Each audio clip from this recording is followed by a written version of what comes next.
അടുത്ത കാലത്ത് എങ്ങും കാണാത്ത വലിയൊരു തെരച്ചിലിന് താൽക്കാലികമായി ഒരു വിരാമമാവുകയാണ്. അത് ഈ ഗംഗാവലി പുഴയോരത്ത് കഴിഞ്ഞ 2 ആഴ്ചയായി ഇവിടെയുണ്ട്. കേരളം മുഴുവൻ കണ്ണാടിക്കലിലെ ഒറ്റ വീട്ടിലേക്ക് ചുരുങ്ങുന്നത്, അതോടൊപ്പം ആ ചേർത്ത് പിടിക്കുന്നത് ഒക്കെ നമ്മൾ കണ്ട ദിവസങ്ങളാണ് കഴിഞ്ഞു പോയത്. ഇപ്പോൾ ഈ ഗംഗാവലി പുഴയോരത്ത് ഈ ഇടിഞ്ഞു വീഴുന്ന ഈ മലനിരക്ക് താഴെ നിൽക്കുമ്പോൾ എനിക്ക് ആദ്യം രാഹുൽ വന്നപ്പോഴായിരുന്നു അതിൻ്റെ പേടി മുഴുവൻ ഉണ്ടായിരുന്നു അല്ലേ? മുതോട്ട് അതായത് ഞാൻ കോഴിക്കോട് ബ്യൂറോയിലെ റിപ്പോർട്ടറാണല്ലോ. കണ്ണൂരിൽ വലിയ മഴ, വെള്ളപ്പൊക്കം. കണ്ണൂരിലേക്ക് ഡ്യൂട്ടിക്ക് വേണ്ടി അയച്ചു. അവിടെ നിന്നാണ് പറയുന്നത് അങ്കോലയിലെ ഷിരൂരിലേക്ക് പോകണമെന്ന്. അങ്കോല അടുത്ത സ്ഥലമായ കാർവാർ എന്നൊക്കെ കേട്ടിട്ടുള്ള പരിചയം മാത്രമേ ഉള്ളൂ. അപ്പോൾ അങ്ങനെ വരുന്നു. നമ്മുടെ ഈ അപകട സ്ഥലം ഉണ്ടായതിന് കിലോമീറ്റർ അപ്പുറം തന്നെ റോഡ് ബ്ലോക്ക്, പുറത്തിറങ്ങാൻ പറ്റാത്ത സ്ഥിതി, മഴ കണ്ണ് തുറക്കാൻ പോലും പറ്റാത്ത അതിശക്തമായ മഴയാണ്, ഭയങ്കര മഴ. പിന്നെ എങ്ങോട്ടേക്കാണ് എങ്ങനെ പോകേണ്ടതെന്ന് കൃത്യമായിട്ട് മനസ്സിലാകാൻ പോലും പറ്റാത്തൊരു സ്ഥിതിയായിരുന്നു. ഒരു പോലീസ് ബസ് കാണുന്നുണ്ട്, ആ ബസ് സഞ്ചരിക്കുന്നു, അതിൻ്റെ നേരെ പുറകെ വെച്ച് പിടിച്ച് വേറൊരു മലയിലൂടെ സഞ്ചരിച്ചാണ് പിന്നെ നമ്മൾ അങ്കോലയിലേക്ക് വരുന്നത്. ഏകദേശം ഒരു ചെറിയ ദൂരത്തിൽ മറികടക്കേണ്ടത് 40 കിലോമീറ്ററൊക്കെ ചുറ്റി തിരിഞ്ഞാണ് വരുന്നത്. അങ്ങനെ അങ്കോലയിലേക്ക് വന്ന് നമ്മൾ ആദ്യം മനാഫിനെയാണ് കാണുന്നത്. മനാഫ് ഇവിടെ ഈ ദൗത്യം അന്നേരം നിർത്തിയിരുന്നു. അന്ന് രാഹുലിനോട് മനാഫ് പറഞ്ഞതാണ് ശരിക്കും. പിന്നെ എല്ലാവരും ഏറ്റെടുത്ത വാക്കുകൾ അന്ന് രാഹുലിനോട് മനാഫ് പറഞ്ഞ വാക്കുകളായിരുന്നു. മലയാളിക്കും ഒരു പിടിപാടില്ല, ഡ്രൈവറിനും ഒരു പിടിപാടുമില്ല. പക്ഷേ അതിൻ്റെ ഉള്ളിൽ കിടക്കുന്ന ആള് മലയാളിയാണ്, അതാ പ്രശ്നം. പിറ്റേന്ന് ശ്രീധരൻ വന്നിട്ട് ശ്രീധരൻ എന്നെ വിളിച്ചപ്പോൾ ആദ്യം പറഞ്ഞ കാര്യമുണ്ട്. ചേട്ടാ, ഇവിടെ എങ്ങനെയാണ് ഇവരുടെ ബന്ധുക്കളുടെ കരച്ചിലും ഇവരുടെ ഇമോഷൻ എനിക്ക് താങ്ങാൻ പറ്റുന്നില്ല എന്നായിരുന്നു ശ്രീധരൻ അന്ന് പറഞ്ഞത്. ഞങ്ങൾ ആദ്യം ഞാനും രാഹുലും കൂടി രാവിലെ, എനിക്ക് തോന്നുന്നു ഒരു 8:30 കൂടിയാണ്, ശനിയാഴ്ച രാവിലെ 8:30 കൂടിയാണ് സംഭവ സ്ഥലത്തേക്ക് പോകുന്നത്. അപ്പോഴാണ് നമുക്ക് അങ്ങോട്ട് ഒരു എൻട്രി കിട്ടുന്നത്. അവിടെ ചെല്ലുമ്പോൾ കാണുന്ന കാഴ്ച എന്ന് പറഞ്ഞാൽ അതിഭീകരം, ഭയങ്കരം. അതായത് ആ കുന്ന്, അന്നത്തെ ഒരു ദൃശ്യം എന്ന് പറഞ്ഞാൽ നമ്മൾ ഇന്ന് കാണുന്ന ദൃശ്യമല്ല. റോഡ് ഏതാണ്, കുന്ന് ഏതാണെന്ന് നമുക്ക് തിരിച്ചറിയില്ല. കുന്ന് മുഴുവൻ ഇങ്ങനെ ഇടിഞ്ഞ് താഴേക്ക് വീണ് ചളിയും നമ്മൾ നടക്കുമ്പോൾ കാലൊക്കെ പൂണ്ട് പോകുന്ന ഒരവസ്ഥയിലേക്ക് വരുന്നു. മുകളിൽ നിന്ന് ഇങ്ങനെ ഭയങ്കര ചഞ്ഞം പിന്നെ മഴ പെയ്തുകൊണ്ടിരിക്കുക. മുകളിൽ നിന്ന് ഇങ്ങനെ വെള്ളം ഇങ്ങനെ ഒലിച്ചൊലിച്ച് വരുന്നു. അപ്പം ഇതൊക്കെ അതെ, ഇത് അപ്പോൾ ഏറ്റവും പ്രശ്നം എന്താ വെച്ചാൽ ഇതൊക്കെ ഇങ്ങോട്ട് താഴേക്ക് ഇടിഞ്ഞ് വീഴുമെന്നാണ്. എനിക്കിപ്പോൾ ഓർമ്മയുണ്ട്, ആ ലൈവ് പോയ സമയത്ത് വീട്ടിൽ നിന്ന് തുരുതുര വിളിച്ചുകൊണ്ടിരിക്കുകയാണ്.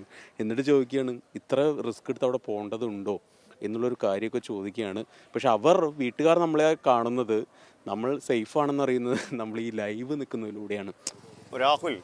രാഹുൽ പ്രത്യേകിച്ചും ഉറപ്പാണ് കയ്യ് അർഹിക്കുന്നുണ്ട്. കാരണം ഈ ഒരു മനുഷ്യനാണ് ആ മല കയറി പോയിട്ട്, അത് ഒരു ദിവസമല്ല ഈ ഒരു 10 ദിവസം രാഹുലെ. എനിക്ക് തോന്നുന്നു ഒരു മിനിമം ഒരു 50-60 കിലോമീറ്റർ രാഹുൽ ഈ ദിവസത്തിന്റെ നടന്നു. രാഹുൽ എങ്ങനെയാ മല കയറിപ്പോയി? എൻ്റെ ഒരു അല്ല, ഇക്കരയിൽ ഏതായാലും നിൽക്കാൻ അനുമതിയില്ല. അപ്പം പിന്നെ നമ്മൾ അടുത്ത സാധ്യത തേടുകയല്ല. ആമേഴഞ്ചാന്തോടിന്റെ ബഹളം കഴിഞ്ഞ് വന്നത് വേറെ അതിലും വലിയൊരു ബഹളത്തിലേക്കാണ്. ബഹളമൊക്കെ കഴിഞ്ഞു എന്ന് വിചാരിച്ചിരിക്കുമ്പോഴാണ് പ്രേമിന് കട്ടയ്ക്കൊരു ഇത്രയും പേടി തോന്നിയില്ല. പക്ഷെ ഇവിടെ വന്നതിന് ശേഷമാണ്, ഈ മഴയും കാറ്റും ഒക്കെ കണ്ടതിന് ശേഷമാണ് നമുക്ക് പേടി, തിരിച്ച് വീടെത്തുമോ എന്നതിൻ്റെ ഒരു പേടിയുണ്ടായിരുന്നു. അത് അങ്ങനെയാണ് ഞാൻ രാഹുലുമായിട്ട് നിഖിലും ആയിട്ട് മല കയറുന്നത്. മല കയറി അവിടുത്തെ കാറ്റൊക്കെ കണ്ടപ്പോൾ താഴെ എങ്ങനെയെങ്കിലും ഇറങ്ങിയാൽ മതി. എൻ്റെ മനസ്സിനകത്ത് വളരെ പേടി. പക്ഷെ രാഹുലാണ് ഏറ്റവും കൂടുതൽ നമ്മളെ ധൈര്യം ചെയ്ത് അവിടെ നിർത്തണ്ട. നിങ്ങളെ മലയുടെ മുകളിൽ അക്ഷരാർത്ഥം നമ്മൾ അപ്പോൾ എല്ലാവരും പറഞ്ഞു, ഈ പോലീസ് പറഞ്ഞ ഇത് വിട്ട് ആരും പോകരുത്. നമ്മൾ കൃത്യം നിർദ്ദേശങ്ങൾ പാലിച്ചാണ് ഏകദേശം ഒരു 5-6 കിലോമീറ്റർ അപ്പുറത്തു നിന്നാണല്ലോ ആ ദൃശ്യങ്ങൾ പകർത്തിയത്. എനിക്ക് അതിലിടയിൽ നമ്മുടെ വിനോദ് പറയ അന്ന് രാഹുലിൻ്റെ ഒപ്പം ഒരു ദിവസം വന്നപ്പോൾ വിനോദ് പറഞ്ഞൊരു കാര്യമുണ്ട്. ആ ചായക്കടക്കാരൻ്റെ 2 പട്ടികളുണ്ട്. നമ്മൾ ശരിക്കും കണ്ടു കഴിഞ്ഞാൽ ആ പട്ടികൾ ഇവരെവിടെ പോയി എന്നറിയാതെ, ഈ ആൾക്കാർ കൊടുക്കുന്ന ഒരു ഭക്ഷണം പോലും തൊടാതെ അതിൻ്റെ കണ്ണീര് വരുന്നത്, ഇങ്ങനെ ഒലിച്ചിറങ്ങിയിട്ട് വരുന്നൊരു വല്ലാത്തൊരു, നമ്മളെ വല്ലാണ്ട്. ഇന്നലെയാണ് ആദ്യമായിട്ട് അത് ഭക്ഷണം കഴിച്ചു.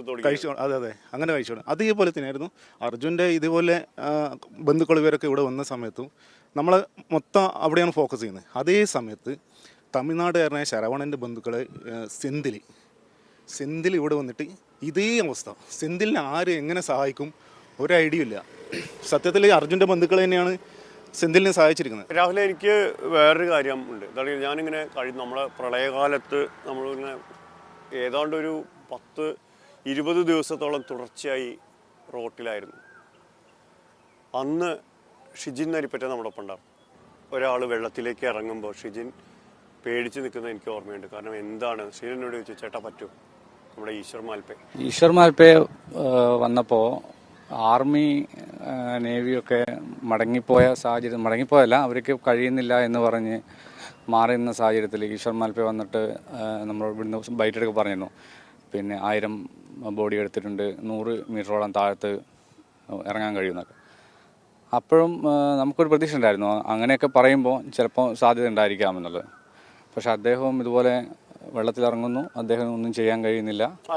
ഇറങ്ങുന്നത് കാണുമ്പോൾ ഷിജിൻ്റെ ഉള്ളിൽ എന്താണ് ഭയം ഉണ്ടാവുമല്ലോ സ്വാഭാവികമായിട്ടും. കാരണം എന്ന് വെച്ച് കഴിഞ്ഞാൽ ഇത്രയും ആളുകളെ നിസ്സഹായമായി നിൽക്കുന്ന ഒരു സാഹചര്യത്തിൽ അദ്ദേഹം ഇറങ്ങുമ്പോൾ, പക്ഷേ എക്സ്പീരിയൻസ്ഡ് ആണ്, എന്നാൽ പോലും നമുക്ക് ഭയം ഉണ്ടായിരുന്നു എന്ത് സംഭവിക്കുന്നുള്ളൂ. പക്ഷേ അതുപോലെ റോപ്പ് പൊട്ടുന്നു, പക്ഷേ നേവിക്കാർ അവരെ രക്ഷപ്പെടുത്തുന്നു. അവർ സർക്കിളിൽ തന്നെ ഉള്ളത് കൊണ്ട് രക്ഷപ്പെടുത്താൻ കഴിയുന്നു. അങ്ങനെ ആഴങ്ങളിലേക്ക് മറഞ്ഞുപോയ അർജുനെ തേടിയാണ് നമ്മളിവിടെ വന്നത്.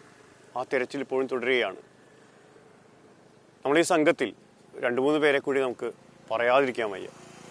അതൊന്ന്, ആ നിന്ന നിൽപ്പിൽ ആ പാതിരയ്ക്ക് വണ്ടിയെടുത്ത് പോരാൻ തയ്യാറായ നമ്മുടെ കാസർഗോഡ് നിന്നുള്ള സന്തോഷമാണ്. ഇവിടെ വന്ന് റോണി ഫെർണാണ്ടസ്, ഒടുവിൽ വന്ന് ശരൺ, ഇവരൊക്കെ കൂടി ഉണ്ടായതുകൊണ്ടാണ് അല്ലെങ്കിൽ ഇവരുടെ അഭാവത്തിൽ ഒരുപക്ഷെ ഈ ദൃശ്യങ്ങൾ നിങ്ങളിലേക്ക് എത്തിക്കാൻ കഴിയില്ലായിരുന്നു. അർജുന് വേണ്ടിയുള്ള അന്വേഷണങ്ങൾ തുടരുമ്പോഴും ഈ ഭൂമുഖത്ത് മനുഷ്യൻ എത്രത്തോളം നിസ്സാരനാണ്. ഒരു ഉറുമ്പിനുള്ള അത്ര അവകാശങ്ങൾ മാത്രമേ, അതിൽ ഒട്ടും കൂടുതലില്ല നമുക്ക് ആർക്കും എന്ന് പ്രകൃതി നമ്മളെ ബോധ്യപ്പെടുത്തിക്കൊണ്ടേയിരിക്കുകയാണ്.